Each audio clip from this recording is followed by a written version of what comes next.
It looks like Ashton Daniels taking more reps with the ones. That's great.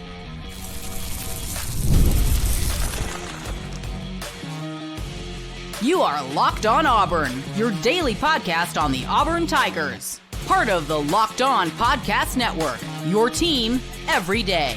Yes, welcome on into Locked On Auburn, your daily Auburn Tigers podcast. I'm your host, Zac Blackerby, and thank you so much for making Locked On Auburn your first listen every single day. We're dapping it up with the Darrell Dapprich, Montgomery radio legend, hanging out with us today. It's Freeze coaching for his job this weekend. Also, the quarterback situation for both teams, kind of interesting.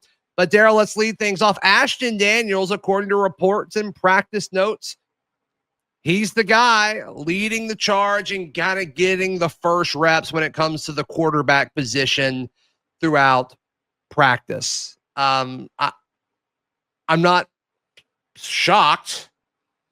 I think this is a good thing to see. Curious to see, what that ratio looks like. It's great that he's first, but I want him to have all of the snaps, not just some of the snaps or the majority of the snaps. I want him to have all of the snaps when it comes to him being with the ones, but I think this is good for Auburn.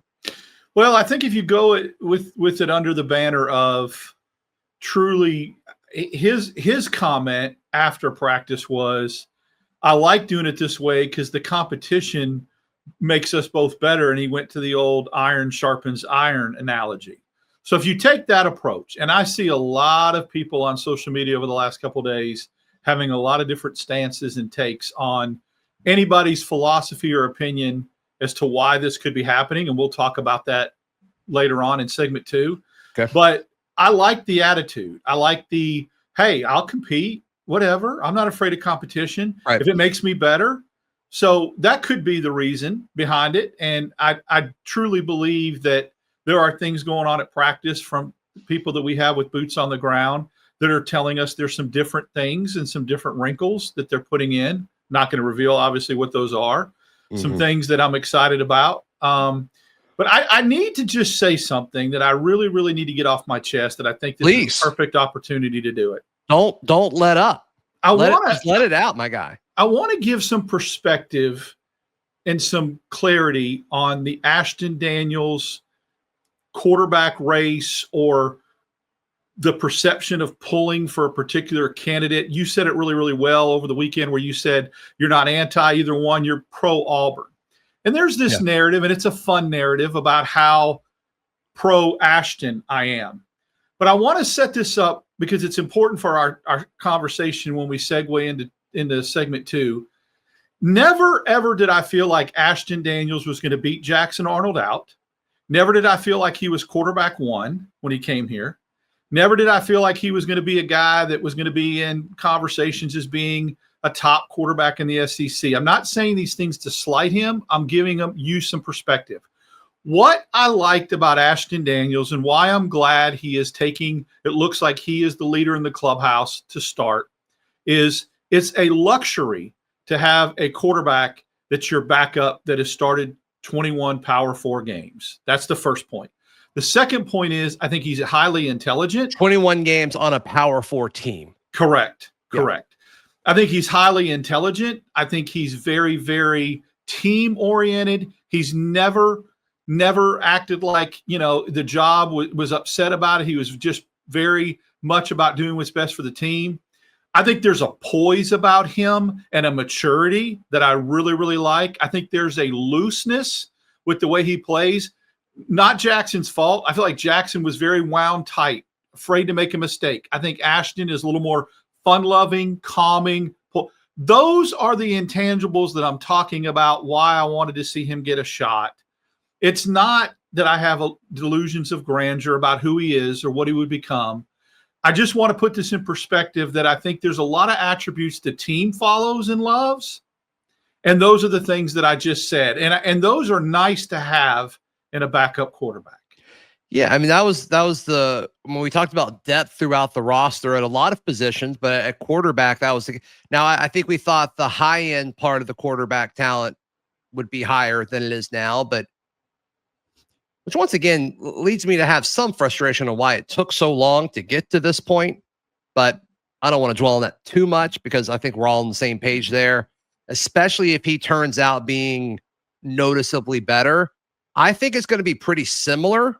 I'm just going to be honest with you. I'm not expecting this major jump from Jackson to Ashton, but I still think it was needed to happen because I still think it represents, going into the season, Jackson Arnold represented so much upside, and all that upside is gone. Now the upside is with Ashton just because it's not Jackson, right? Mm-hmm. Which is boring and lame and it only comes because of lack of production, but that's where we're at right now. And he took care of the football in the second half. I think we're limited as far as, what exactly the game plan was. Like, is he being told to give it more, or was that just how he interpreted certain reads? It doesn't matter. He did it. And that's something that Ben Taylor and I talked about a little bit yesterday on the bonus show, because Freeze was asked about, okay, does the offense change based on who's in at quarterback? And he's like, no, their skill sets are similar, which I've said that. I agree with that. But to act like the game plan was the same in the first half and the second half, I do think is a little silly. Am I crazy for saying? You're right. And I think the point you make about how they're very similar, I do believe they're very similar when it comes to maybe what you do on the field with them, maybe talent-wise. But here's where I think there's a difference. I think they're not similar with the way the team responds to one or the other. I'm not saying one's a better leader than the other. I'm saying if one plays tight and one plays a little bit scared, I think the team picks up on that. They realize that. You feed off of your quarterback and his attitude and his demeanor because he is supposed to be your field general, all the cliches. So if there's some intangibles that the team picks up, and he's an extension of your head coach when he's out on the field, the team absolutely, I guess, plays off of what its quarterback's culture and attitude is. And if he's a little bit more loose, if he's a little more poised, if he's a little more calming, then perhaps he could make others around him play a little bit better. You're not going to see that on a stat sheet, and you're not going to see that on schemes, and you're not going to see that on stats. That's all I'm saying. Yeah. And I'll say the same thing about Ashton as I've said about Jackson. Like, if Jackson was the 8th best quarterback in the SEC, not asking him to be great, not asking him to be elite, if he was the 8th best quarterback in the SEC, there's a really solid argument for Auburn being undefeated right now. If Ashton can be a top 8 quarterback in the SEC, they'll beat Kentucky. I think they'll beat Vanderbilt. They'll beat Mercer, and they'll have a shot with this defense to beat Alabama in the Iron Bowl. Ashton does not have to be great. He just has to use the pieces that have been paid a lot of money to stay on this roster and to come to this roster and to score touchdowns and to gain yardage and to get production. These guys haven't really been able to do that at the level that any of us thought that they would be able to. Ashton does not need to be elite. He just needs to be fine. And that's enough for Auburn to really, really turn this season around. I agree. And in that process, maybe, just maybe, I'm not predicting it, but maybe he elevates the game of others around him on the offensive side of the ball.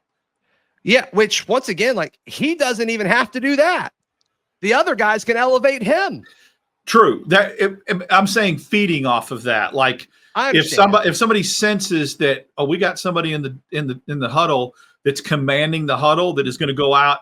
How many times did we feel like when Auburn lost the lead, it was over? You know it, and I know it, that there was inherent defeatist attitude that Auburn's not coming back. They're not going down the field and scoring. Right. What if that mindset changes with the way somebody commands a huddle and they start to believe they can, and they feed off that? A lot of this sounds very hokey and cheesy. I get it, but it's real. These are kids that are 19, 20 years old that no matter how much they get paid are emotional, and they do want enthusiasm and want to believe.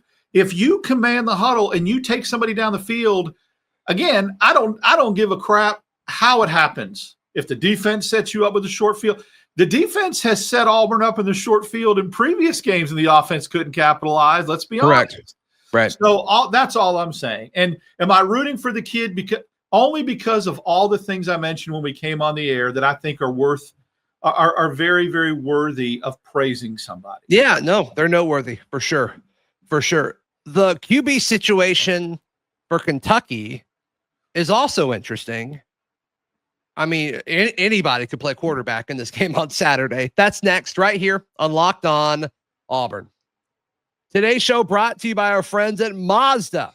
Mazda crafts cars for those who do more than simply move. Mazda delivers with confidence with every ride, with more IIHS top safety pick plus awards than anyone else. From footwork to breathwork, athletes sweat all the details. Mazda brings this same intention to how they craft every model. Like our players, we sweat every detail because when you make every move count, impossible becomes irrelevant. Mazda, move and be moved. Darrell, today's show also brought to you by our friends at Alumni Hall. It's the best place to purchase Auburn gear. That's where I got this hat. That's where I get pretty much all of my Auburn gear. I love, I know it's so trendy to shop online, but with clothes and stuff, like I like to buy it in person. And so I personally love all three of their great physical locations at Auburn, Opelika. I'm assuming the Huntsville one is great. I haven't been to that one. You have. You've been to all three. You've completed the Alumni Hall trifecta, but this is where I go to get all of my Auburn gear, and you do the exact same thing, Darrell. Yeah, I've got some family going to the game Saturday, some coming from Birmingham. Alumni Hall will definitely be a must stop, especially when you see what the temperatures are going to be like at kickoff as opposed to the end of the game and how they're dropping. Oh, is it going to be a little crispy? Oh, it's going to be 60 at kick, 46 when the game's over. That's football weather. Weather. And if you're outside, that you throw something on to lay, you have something to throw on at night when it gets chilly. You may not wear it at kick when it's 60 degrees. Perfect time of year to do it. And I know it's a must stop in my Yeah. AlumniHall.com or their three physical locations in Auburn, Opelika, and Huntsville. Thank you so much for making Locked On Auburn your first listen every single day. We'll talk about Hugh Freeze coaching for his job in a moment, but the quarterback situation, like there's talk about Zach Calzada, who was the starter, no longer the starter, and then Cutter Bolley has played the majority of snaps. He's among the 16 starters in the SEC. He is last in passing. Jackson Arnold's one spot ahead of him, and some of that is Zach Calzada played, and he had 53 attempts earlier in the season. But apparently there's talk of Calzada potentially doing this, which, of course, the storylines are all over it, right? Coming back, he had the quote about how it was a really tough time in his life dealing with the people up there, I believe is what the quote. I'm going to be honest, and I hope this doesn't come back to bite me, but I want Calzada to start. Yeah. I want him to start so bad. Well, and this Cutter kid, apparently the last couple of games has played a little bit better. Yeah. Really shocked that there's not a number behind his name. I mean, if there's ever a name that should be Cutter Bolley the third, it's this kid. Okay. You know what I'm saying? Sure. I mean, let's be honest. So Auburn and Kentucky both are in a unique situation that both defensive staffs allegedly are preparing for two quarterbacks. I went and made a statement that it's fine. Everyone can have their opinion, but it's not been very well received. Is Auburn doing it for gamesmanship? And people, look, you have to be honest and be self-reflective. Some people can't push back on that, and to their credit, made a really, really good point. If you have to use gamesmanship to beat Kentucky at home in this scenario, there's a problem. But I'm just saying that coaches, no matter who they play, use any tool at their disposal to do that. I mean, you need it. You can say it's bad, and it is. Auburn shouldn't be in this point and in the situation, but if you need it and you've got the opportunity to have that edge, I just don't think scheme-wise you're doing anything different against Jackson or Ashton. If you're playing Jackson, like maybe I blitz him a little bit more. Can I do the ESPN 30 for 30 tagline? What if I told you that already at practice there's been things implemented in the offense that they never ran with Jackson? I would hope that that's the case. It also would make our comments about Hugh Freeze's answer to the game plan question on how they're the same player incorrect, as we kind of assume that it is. Yeah, I again very, very encouraged by a couple of the things that I heard were implemented that they ran yesterday at practice, with Kyle Rush being there. Execution, anytime you're adding new things in. Now, I want to say this for anybody that gets their hopes up watching and listening to this, because you run it at practice or implement it or put it in practice, insert it in practice, doesn't necessarily mean you'll put it in, you'll run it in a game. You may say, hey, I like to work on this for 2 weeks before we put it in a game, right?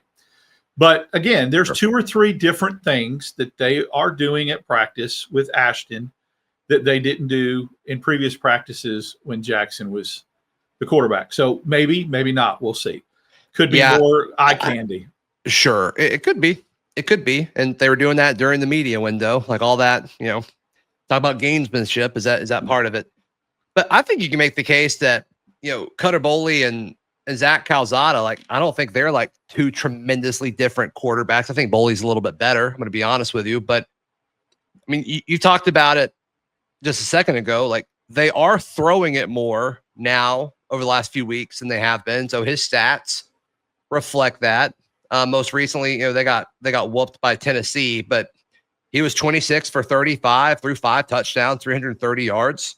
Against Texas, which was a low-scoring game, 31 of 39 for 258. Against Georgia, 25 of 41 for 225, not as great. But this is a guy who's capable of amassing some stats. Now, I said this yesterday, and I stand by it. There's not one matchup that Kentucky has on offense that I think they should win on paper. Not one. I love Auburn's DBs versus all of the Kentucky pass catchers. I love Auburn's linebackers versus Kentucky's running backs. I love Auburn's D-line versus Kentucky's O-line. There's not one thing, I think, if you're Kentucky saying we're going to score X amount of points, like, there's nothing you can point to. And I don't know if that was necessarily the case over the last few weeks. I mean, what if the average is what, like 2 touchdowns less than your normal average is what you're giving up. And that's going to put Auburn in a really prime spot to win. What are they scoring per game? 18, I think. Yeah. So are they going to score 4 points? Like, probably not. But no. But I can see them being 17. Can Auburn get to 17? I think they win the game. Sit tight. The spoiler alert when we do this show Friday kind of lends itself to that. I see that in the teens, keeping the trend the way it's been with Auburn's defense. A couple things. Number one, maybe Kentucky has those kind of passing stats because they've been behind in every game early, so they got to throw it. Anytime a defense can make somebody one-dimensional, where they throw it a lot, Auburn's going to give up some chunk plays. We've noticed that in the past, Baylor, Arkansas, whatever. But to their credit, what they've been able to do is adjust. Durkin's adjusted. He adjusted against Baylor. He adjusted against Arkansas. They didn't get the same things in the second half in both of those games they did in the first half. So, yeah, if you're throwing it 50 times against this secondary, go ahead. And if you just completely give up on the run, and with the way Crawford's been eating and Atkins and the pass rush and blocked in, and I love it. And then the secondary, you've got Crawford and Lee and Pleasant and Faustin have all had interceptions in the last 2 games. Yep. What has Auburn had? 5 interceptions in the last 2 games. You throw it 45 times, the odds of that continuing to happen will happen. Yeah. I don't know if I'd get to 5, but it's going to be more than 1. No, I'm saying they've had 5 in the last 2 games combined. They had 2 against the trend of the fourth quarter is pretty crazy. Like, that was pretty ridiculous. Yeah, and that's when you're trying to hold leads or extend leads. Yeah, I mean, all of those drives where they got those were super crucial drives. It wasn't like a garbage time situation from Taylor Green. The game completely flipped on the Pleasant pick 6. Arkansas never recovered. No, after that. Completely flipped. We talked about it going into the Arkansas game, like both Auburn and Arkansas, like something happens late and it's like it falls apart. Thankfully, it was Auburn that forced that, not Arkansas, because it very well could have been Arkansas's pick 6. Yes. that did that, and thankfully it wasn't. So, is Hugh Freeze coaching for his job? I think so. That's next, right here on Locked On Auburn. Today's show brought to you by our friends at Peloton. Peloton is shaping the future of fitness with a brand new Peloton Cross Training Tread Plus, powered by Peloton IQ. It's their most advanced equipment yet, designed to give you real-time guidance and endless ways to move, whether you're running, lifting, or cross-training with your favorite instructors. This is training reimagined. Peloton is built for breakthroughs with tools to help you plan, stay motivated, and reach that peak performance. So let yourself run, lift, flex, and push forward. Explore the new Peloton Cross Training Tread Plus today at onepeloton.com. Thank you so much for making Locked On Auburn your first listen every single day. We're dapping it up with the Darrell Dapprich, Montgomery radio legend himself. I think Hugh Freeze is coaching for his job in the sense that if he loses against Kentucky, I think that's enough for Cohen to say, yeah, it's time. Now, would it happen on Sunday necessarily? I don't know. I think it would, but I don't know that. And I'm not really going to make that claim specifically, but I think the Hugh Freeze era would end sometime soon if you were to lose against Kentucky. The thing that makes it tricky is if you wouldn't do that, is if he beats Vandy, a top 10 team on the road, like you can't do it then, right? So I think it would probably happen on Sunday. So I do believe that Hugh Freeze is coaching for his job this weekend. I believe he is too. He was coaching for his job last weekend, in my opinion. It's one of those situations where until you string 3 or 4 together, you are coaching for your job. There has been no open endorsement from John Cohen. There has been no crazy. There has been comments about wasn't happy with the offense. He's come right out and said that. So reading tea leaves, it's not going out on a limb to speculate that that's the case. But there's a couple of narratives that we need to go ahead and address when you talk about him coaching for his job. This narrative that Auburn's not going to do anything, even if Hugh Freeze was to struggle this year because of all the open vacancies, quit with that. People need to put that narrative away. Auburn will do whatever Auburn needs to do regardless of how many open jobs there are. Well, yeah, and Auburn is in a unique spot that no other open job is because of DJ Durkin. Right. Like if the worst case scenario is DJ Durkin becomes Auburn's head coach, like I can live with that. Like if that's the worst option, we still probably get better as a program. So I don't have an issue with that at all. Nobody else has that. Florida doesn't have that. LSU doesn't have that. It's an inherent. inherent. kind of has that. I'm a little surprised that hasn't been the talk. And their defensive coordinator paid a lot of money, and he's the highest paid. He is. Yeah. And so I'm surprised that that's not a thing, but that could be because they're going to go get Rule, who I didn't realize was an alum. I guess that makes sense. But Auburn, I don't think Auburn should care about that. Like you still make your calls to the folks that you would want in that situation.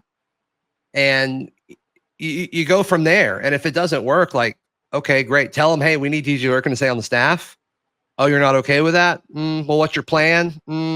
Okay. Will you take this amount of money? No. Okay. All right. We're probably going to ask somebody else. Like, and then if there's not a perfect fit and it's not worth the money, just get DJ Durkin. Like Auburn is in a great spot when it comes to that none of these other open situations are in. The other one is 100% agree. And the other one is, the longer you wait, the more competition you're going to have. And that's not true either. I mean, wrong. You make a move last week, this week, 2 weeks ago, whatever, jobs continually come open after that. So you're not going to go out and hire a coach. I mean, let's be honest. You could talk through agents, you can do whatever you need to do. And then again, you can talk to agents now. Yeah. The Durkin factor is what you have that card up your sleeve. So people afraid that, Auburn's not pulling the trigger, so that means they're at a disadvantage. Don't buy into that either. Now, I want to say this. Coaching for his job, obviously a lot of coaches in the SEC, you got to win, so you're coaching for your job, and it's a week-to-week thing. Right. There is a scenario, and I know people don't want to hear it, and people think that ship has sailed, and I'm like 75% feeling that ship is sailed. But there is a scenario that if Ashton Daniels was to be a big shot in the arm to this team, and this team started playing it to its capabilities, and they started playing at a higher level, and he was to win out, then I don't see a scenario where Hugh Freeze is let go by Auburn. Yeah, well, if you win out, you don't need to let go of them. If you beat a top 10 Vandy team on the road and you beat Alabama, like you don't need, like, okay, something came together and you figured out how to win these games. There are narratives though on both sides. Go ahead, Darrell. I'm sorry. There's narratives on both sides. There's people that think no matter what he does, the board of trustees and the people that like him and the boosters, that he'll stay and they'll make him get a different offensive coordinator. And then there's people in camp that say no matter what he does, he's gone. And like anything else in life, the truth lies somewhere in the middle. Yeah. There's scenarios for have both. Opportunities to, and if you want to put it, if you want to put it on the Iron Bowl, you absolutely can. There's going to be a time where I don't like firing a coach after a win, unless it's like, a rare instance, like the end of the season, like they did with Gus. But you're going to have an opportunity after the Vandy game. Like if you lose that one, which I'm not sold that they are going to lose that one, which once again makes this tricky if you are going to move on from them. And then it's like, okay, if you do beat Vandy and you lose to Alabama and you go 7-5, do you fire them for losing, the 5 toughest games on your schedule? And there's arguments for both. There's arguments for both. The thing is, if you're not 100% certain, I do think it leans more towards like, okay, let's go ahead and start over, because you're not going to win next year. You're not. Unless some stuff drastically changes because of how impossible the schedule is next year. Except that the schedule doesn't look as daunting next year as it did 3 weeks ago. I'm not as afraid of LSU as of Texas. That's a good point. Texas, LSU, those teams, look. Is Lane Kiffin at Ole Miss? That's exactly. That's a great point. Is Lane Kiffin at Ole Miss?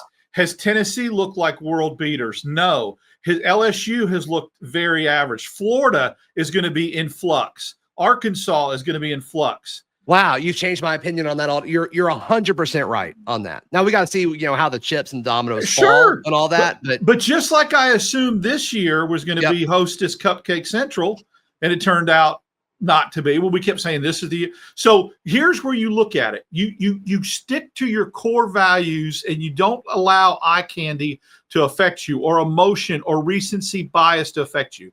Sure. If you're the athletic director, you say, this is what we expected of this roster with the talent we have on it and the NIL money that we had. So let's just say, Zach, that magic number at the beginning of the year was he better go at least 8-4 with this roster. No matter what you do by going on the road and beating the top 10 Vanderbilt and losing to Alabama, at the end of the year, you look at the body of work and say, he went 7-5. He didn't meet our expectations. I don't care how he got there. He went 7-5 with a significantly more pricey roster and a talented roster. Don't let emotions affect you and recency bias. You make that move. Yeah. If 7 wins was the demarcation point, okay, I don't know what it was, but I'm just saying whatever you thought at the beginning of the year that you should achieve, stick to that when the end of the year comes. Yeah. Darrell, how can people check out everything you've got going on? You can follow me on X, DAP6410, Wednesdays and Fridays, right here, Locked on Auburn, Sunday nights, 8 p.m. live with you and Kyle Rush on the Barncast. And then pretty soon here, basketball is going to start kicking off, and we'll be doing our lives. And then, Sunday mornings, 6 a.m., dropping on YouTube the reaction show that I'll be doing from the press box at Jordan Hare after the Kentucky game. Yeah, that goes out 3 a.m. on audio, 7 a.m. on YouTube. So I could probably sometimes by the time I'm riding home, I should turn it on. You should be able to catch it. Absolutely. Yeah, especially the audio version for sure. Yeah. Please like the video. Please subscribe. We'll see you next time. This has been Locked on Auburn.